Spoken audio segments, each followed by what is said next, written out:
আচ্ছা, যারা নামাজ পড়ে না এদেরকে কি শাস্তি দিবে কবরে? এদেরকে খালি জাহান্নাম হলে আগুন হলে ভয়। আগুনে পোড়াইবো, মানে যারা নামাজ পড়ে না। হ্যাঁ, আর কি বললা ওই যে কি জিজ্ঞেস করবে কবরে? তোমার রবকে আল্লাহ, তোমার দিনকে ইসলাম, তোমার নবীকে হযরত মুহাম্মদ সাল্লাল্লাহু এটা কে জিজ্ঞেস করবে? এটা ফেরেশতারা। ফেরেশতারা জিজ্ঞেস করবে। আর যারা উত্তর দেওয়ার পাইবে বা যারা উত্তর দিতে পারবে না, যারা উত্তর দিতে পারবে এরা ফুলের বাগান যাব, যারা উত্তর দিতে পারবে এরা যাবে আগুন ফুলবে। আগুনে পড়বো। এই জন্য বেশি বেশি কি করতে হইব? নামাজ পড়তে হবে। নামাজ পড়তে হইব। তুমি কি নিয়মিত নামাজ পড়ো? হ্যাঁ, নিয়মিত পড়ো না? মাঝে মাঝে পড়ি, একটু একটু কম পড়ি। নিয়মিত পড়া লাগবো, তাই তো?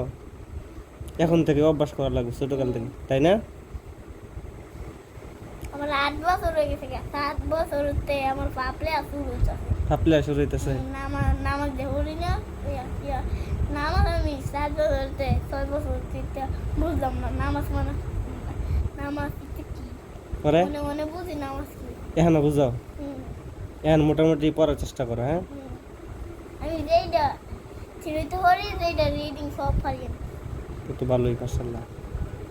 নামাজ মিস দেওয়া যাবে না, তাই না? নামাজ পড়ি না। নামাজ মিস গেল এইটা করা লাগবো, ফেরস্তা করতে। জবাব দিল লাগবো। হুম। আচ্ছা, নামাজ পড়লে তো এটা পারবো, নামাজ না পড়লে তো নামাজ না পড়লে ওই কবরের উত্তর দিতে পারবে না। হুম। আর যদি নামাজ পড়ে তাহলে উত্তর আমি দিতে। নামাজ পড়লে দূরে শিখছি। ও, নামাজ পড়ে এর দূরে শিখছ এই যে কবরের জবাব টবাব। হুম। ও আচ্ছা, ভালো। আরো বেশি বেশি নামাজ পড়বা, তাহলে আরো বেশি বেশি জানতে পারবা।